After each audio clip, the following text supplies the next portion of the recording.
Terpantas, terkini dan sahih. Bila-bila masa, di mana jua. Berita di jari. Subscribe YouTube Buletin TV3.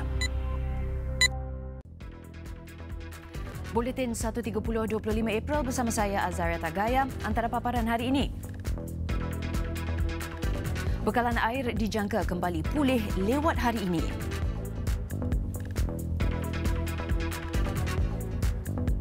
Juga pendaki Malaysia kandas di puncak Gunung Annapurna.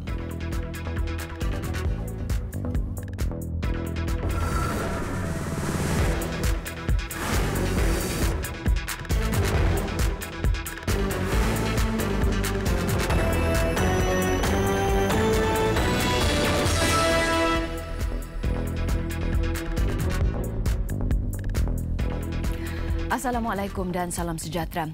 Kerja-kerja penambahbaikan penggantian komponen paip dan peralatan elektrik di Loji Rawatan Air Sungai Selangor Fasa 2 LRA SSP2 selesai malam tadi. Suruhanjaya Perkhidmatan Air Negara SPAN memaklumkan bekalan air dijangka kembali pulih secara berperingkat mulai lewat hari ini. Pengerusi SPAN Charles Santiago berkata ia bergantung kepada lokasi sebagaimana dijadualkan Syarikat Bekalan Air Selangor Sendirian Berhad Syabas sebelum ini. Memetik kenyataannya sepanjang tempoh henti tugas dan pengoperasi semula dalam tempoh 24 jam ini, SPAN akan terus memantau rapat dan bekerjasama dengan Syabas bagi memastikan bekalan air akan kembali dinikmati pengguna berdasarkan jadual yang ditetapkan. Hal ini menepati tempoh masa yang dijangka oleh Pengurusan Air Selangor Sendirian Berhad selaku operator dan SPAN selaku Badan Kawal Selia Perkhidmatan Air ketika jadual pemulihan dirangka sebelum ini.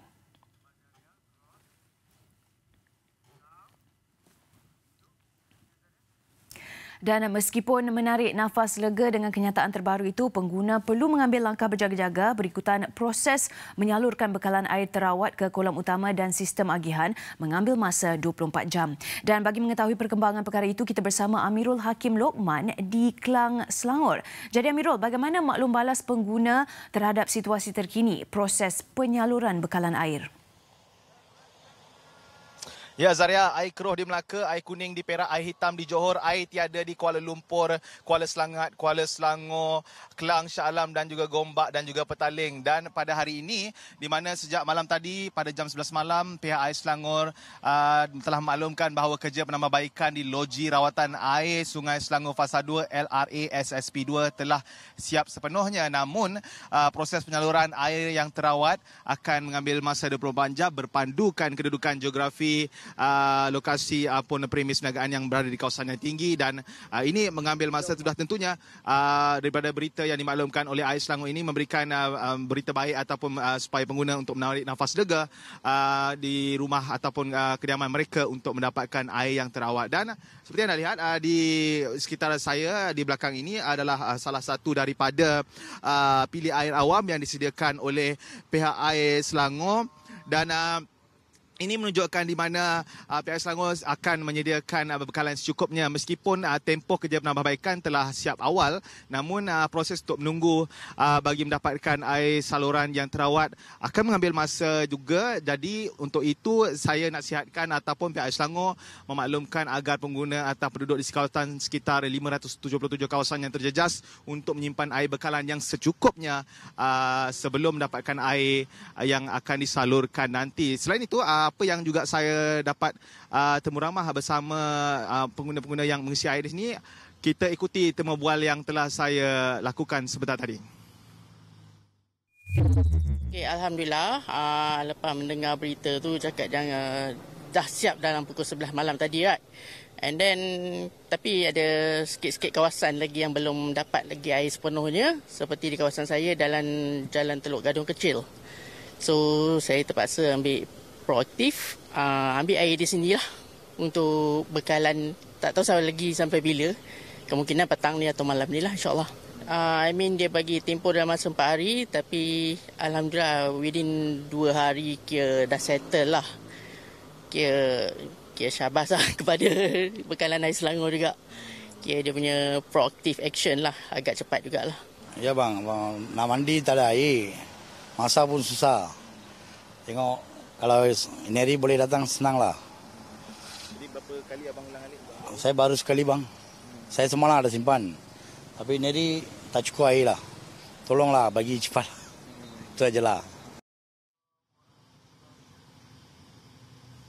Baik, berkenaan dipilih air awam juga, pihak Syarikat Bekalan Air Selangor menyediakan 9 pilih air awam, 82 tangki air lori dan juga 17 tangki jumbo disediakan dan diberikan utamakan kepada kawasan yang kritikal. Seperti ketika ini saya berada di hadapan Masjid Ar-Rahimah berhadapan dengan Hospital Tengku Ampuan Rahimah Klang, Andalas, di mana dikenal pasti sebagai kawasan-kawasan yang kritikal kemungkinan tiadaan air. Dan saya rasa itu saja dapat saya maklumkan kepada anda di luar sana. Simpan saja bekalan air secukupnya bagi kegunaan keperluan harian anda. Kembali bersama Azaria untuk laporan seterusnya. Silakan.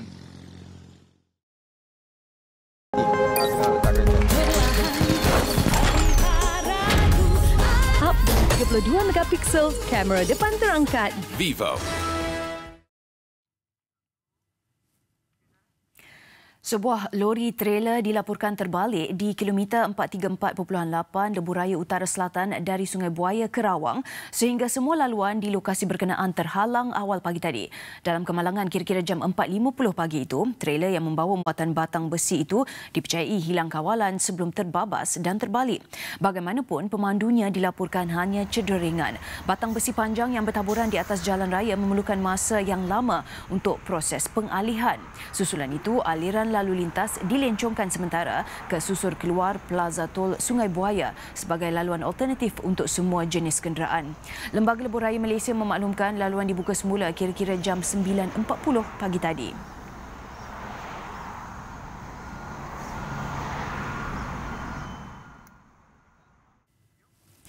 Seorang lelaki warga Malaysia dilaporkan terkandas berhampiran puncak Gunung Annapurna di Nepal. Dr. Wui Kin Chin dipercayai terpisah daripada kumpulan ekspedisi ketika turun dari puncak gunung berkenaan. Dr. Wui berusia 48 tahun dilaporkan mendaki puncak Gunung Himalaya setinggi 8,100 meter itu bersama sekurang-kurangnya 13 pendaki lain. Namun beliau gagal kembali ke kem terdekat yang terletak 1 kilometer di bawah puncak. Sementara itu, beberapa ahli ekspedisi sedang menunggu di kem dengan bekalan oksigen tambahan dengan harapan dapat bertemu mangsa. Usaha menghantar helikopter dengan bekalan bagaimanapun terjejas akibat cuaca buruk.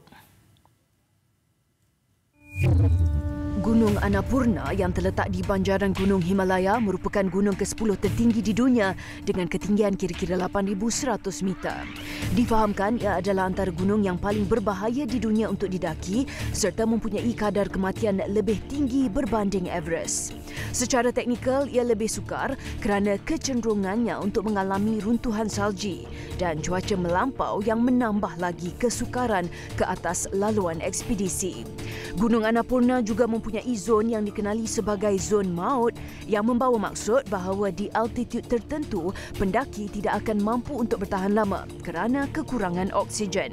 Oleh itu, bantuan oksigen tambahan diperlukan untuk mendaki gunung ini. Warga Malaysia yang terkandas, Dr. Wui Kin Chin, seorang pendaki berpengalaman, dilaporkan menyertai ekspedisi bersama sekurang-kurangnya 13 pendaki lain diketuai oleh pendaki dari Perancis, Michel Christian. Wui juga telah menakluki Gunung Everest tahun lalu. Memetik laporan media, penganjur ekspedisi itu berkata Wui gagal kembali ke kem 4. Difahamkan kem terdekat yang terletak 1 kilometer di bawah puncak. Ini bermaksud mangsa berkemungkinan besar terdedah kepada elemen cuaca melampau. Beliau sampai ke puncak Gunung Annapurna terlebih dahulu, iaitu kira-kira jam 4 petang waktu tempatan pada Selasa sebelum didapati hilang sekitar jam 10 malam. Beliau dipercayai terpisah ketika perjalanan pulang atau terjatuh.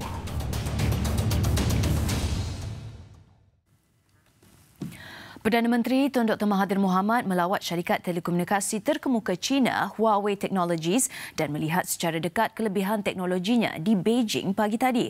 Program terbabit sempena lawatan kerja 5 hari ke China dan menghadiri forum kedua Satu Jalur Satu Jalan OBOR bagi kerjasama antarabangsa BRF. Perdana Menteri tiba di lokasi pada jam 9.30 pagi dan turut meluangkan masa meninjau Pusat Kajian dan Pembangunan Taman Sains Zhongguancun. Hadir sama delegasi Malaysia termasuk Menteri Luar Datuk Saifuddin Abdullah dan Menteri Hal Ehwal Ekonomi Datuk Seri Muhammad Azmin Ali. Di situ beliau diberi penerangan terbaru teknologi 5G bagi menambah baik perkembangan ekonomi Malaysia dalam menyediakan perkhidmatan kepada pengguna. Tun Dr. Mahathir juga mencuba perkhidmatan cloud dan aplikasi industri yang mencakupi bandar pintar, perkilangan dan pengangkutan pintar. Dengan teknologi itu, beliau berpeluang berkomunikasi dengan pelajar program khas Pusat Latihan Huawei di Cyberjaya. Pada sebelah petang, beliau akan menyertai sesi dialog bersama syarikat swasta, seterusnya mengadakan perbincangan dua hala dengan rakan sejawatan China Li Keqiang dan Presiden Xi Jinping. Ini lawatan kedua Tun Dr. Mahathir ke China sejak mengetuai Pakatan Harapan memenangi pilihan raya umum ke-14 Mei tahun lalu.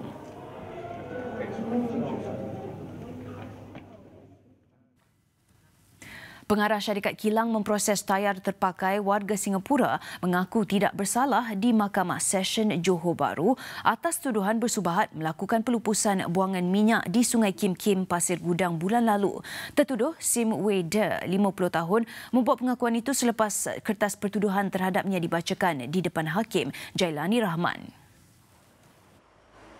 Mengikut kertas pertuduhan, lelaki itu didakwa bersubahat dengan 3 tertuduh yang didakwa sebelum ini, iaitu melupuskan buangan minyak atau enap cemar berminyak ke dalam Sungai Kim Kim. Perbuatan itu didakwa dilakukan berhampiran kawasan tapak projek pelebaran jambatan Sungai Kim Kim, Jalan Kota Masai 1, Pasir Gudang. Kejadian itu antara jam 12.30 malam hingga 1 pagi pada 7 Mac lalu. Ia dilakukan dengan menggunakan lori dan semi-trailer tangki minyak sawit tanpa kelulusan Ketua Pengarah Kualiti Alam Sekeliling. Bagi kesalahan itu, dia didakwa mengikut Seksyen 34B-1-A Akta Kualiti Alam Sekeliling 1974 dibaca bersama Seksyen 42 Akta yang sama. Sebelum ini, pemandu lori Ann Maridas 35 tahun serta 2 pengarah bersama Yap Yok Liang 42 tahun dan Wang Jing Chow 34 tahun yang juga warga Singapura didakwa dengan akta yang sama. Tertuduh berdepan hukuman penjara maksimum 5 tahun dan denda sehingga RM1,5 jika sabit kesalahan. Hakim Jailani memerintahkan tertuduh dikat jamin sebanyak RM250,000 dengan 2 orang penjamin warga tempatan. Mahkamah menetapkan 23 Mei ini sebagai sebutan semula kes. Masih ramai golongan yang bekerja sendiri atau tiada pendapatan tetap tidak mengetahui mereka boleh mencarum dalam kumpulan wang simpanan pekerja KWSP. Menerusi skim Aisaraan, golongan seperti petani dan peniaga kecil digalakkan mencarum secara sukarela mengikut kemampuan tertakluk kepada had maksimum caruman terkumpul sebanyak RM60,000 setahun. Menurut Ketua Pegawai Eksekutif Bahagian Operasi KWSP, Datuk Muhammad Naim Darwish, ahli Aisaraan akan menerima dividen tahunan KWSP dengan pulangan melebihi inflasi untuk meningkatkan nilai simpanan dalam tempoh masa yang panjang. Selain dividen, pencarum dapat menikmati manfaat sama seperti ahli KWSP yang lain dan akses kepada perkhidmatan nasihat persaraan secara percuma. Kajian menunjukkan 11 juta tenaga kerja berbagai sektor tidak formal ini tidak dilindungi oleh mana-mana skim perlindungan keselamatan sosial, sama ada skim pencen maupun skim KWSP. Istimewanya mereka yang menyertai skim Aisaraan ini adalah mereka layak untuk menikmati sumbangan caruman oleh pihak kerajaan sebanyak 15% ataupun RM250, mana yang kurang di samping faedah dividen tahunan dan juga bantuan jika berlaku kematian dan juga hilang upaya. Orang ramai yang ingin membuat caruman boleh mengunjungi kios KWSP di Karnival Jom Heboh Shah Alam pada 27 dan 28 April ini. Ia menyediakan perkhidmatan percuma untuk meningkatkan kesedaran umum tentang kepentingan persaraan dan perancangan menguruskan simpanan persaraan. Lebih 70% rakyat Malaysia tidak mempunyai simpanan secukupnya untuk waktu kecemasan. Malaysia Airports Holdings Berhad MAHB telah memeterai satu perjanjian persefahaman MOU dengan Pusat Penyelidikan dan Pembangunan Teknologi Maklumat dan Komunikasi MIMOS untuk memacu kecemerlangan perkhidmatan teknologi. Di bawah MOU ini, 3 fokus utama adalah keselamatan, pengalaman pelanggan termasuk penggunaan analisa data analitik untuk membuat keputusan. parking app that you saw, Sound Analytics. And that plays very nicely into our strategy. So, this whole passenger experience is a very pivotal part of our journey. We want to do more of that. We are going to go quite big into the use of biometrics and analytics, and that's where, they have already demonstrated some technology. So that's, most likely the areas that we want to start on. Terdahulu berlangsung Majlis Pemeteraian MOU antara kedua-dua pihak untuk tempoh 3 tahun. Tahun lalu, MAHB telah mengenal pasti 192 inisiatif inovatif dalam mempertingkatkan pengalaman pelanggan di lapangan terbang, di mana 90% telah pun dilaksanakan.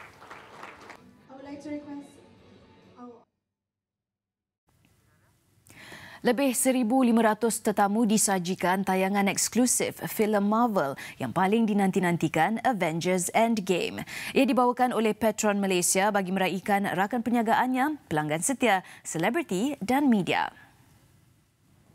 Menurut Ketua Dagangan Runcit dan Komersial Petron Malaysia, Chung Kum Choi, tayangan filem eksklusif itu adalah yang terbesar pernah dilakukan syarikat berkenaan. The event here as well as in Kota Kinabalu and as well as in Kuching, we have about 1,500 people attending the functions right now. And I think it's going to be across Malaysia. Everybody is going to be enjoying this Marvel movie. It's going to be fantastic. Avengers Endgame menjanjikan pengakhiran yang mendebarkan susulan siri sebelum ini, Avengers Infinity War. Filem sequel ini menampilkan semua superhero Marvel seperti Iron Man, Captain America dan Thor. The beacon of hope, shining out across the stars. Besar impaknya. Laris selepas hasilnya. Pantas menampilkan prosiding ini secara dalam keuangan maya. Berita di jari. Subscribe YouTube Bulletin TV3. Kembali dengan laporan antarabangsa. Taufan Kenneth yang membawa kelajuan angin 120 km sejam membadai Pulau Mayotte. Ratusan penduduk dipindahkan ke pusat perlindungan sementara sebagai langkah berjaga-jaga. Hujan lebat dan angin kencang dijangka berterusan sehingga lewat hari ini ketika Taufan Kenneth bergerak melintasi bahagian utara negara kepulauan itu. Taufan Kenneth juga dijangka membadai kawasan pantai Mozambik kira-kira sebulan selepas Taufan Idai mencetuskan banjir teruk di bandar pelabuhan Beira dan selatan negara itu yang meragut nyawa ratusan mangsa. Menurut Institut Pengurusan Bencana Kebangsaan Mozambik, kira-kira 682,000 penduduk di wilayah Cabo Delgado dan Niassa berdepan ancaman banjir. Ombak yang tinggi juga dijangka menghempas kawasan pantai.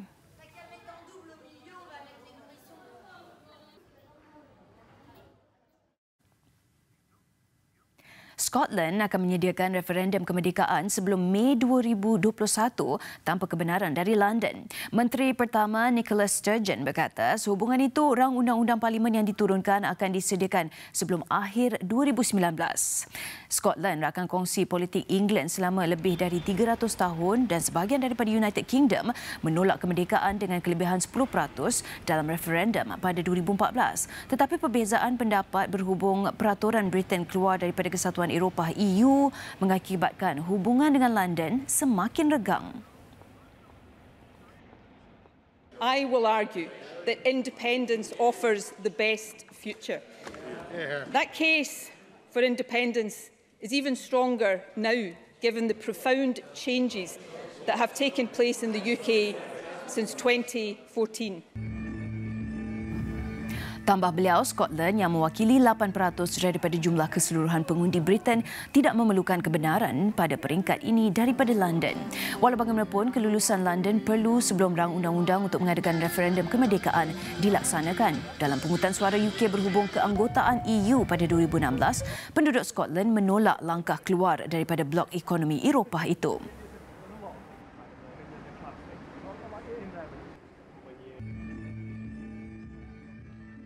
Besar impaknya. Laris selepas hasilnya. Pantas menampilkan prosiding ini secara dalam keuangan maya. Berita di jari. Subscribe YouTube Bulletin TV3. Kita kembali dengan laporan sukan. Jagoh baling tukul besi negara Jackie Wong Siew Chia berjaya memecahkan rekod kebangsaan miliknya pada kejohanan olahraga Asia di Doha, Qatar. Jackie mencatat balingan sejauh 67.01 meter, memadam rekod lama 66.01 meter yang dilakukannya pada kejohanan olahraga terbuka Malaysia tahun lalu. Perkara itu dikongsi Ketua Jurulatih Olahraga Negara Zainal Abbas awal pagi tadi. Jackie menamatkan aksi final baling tukul besi di tempat ke-8.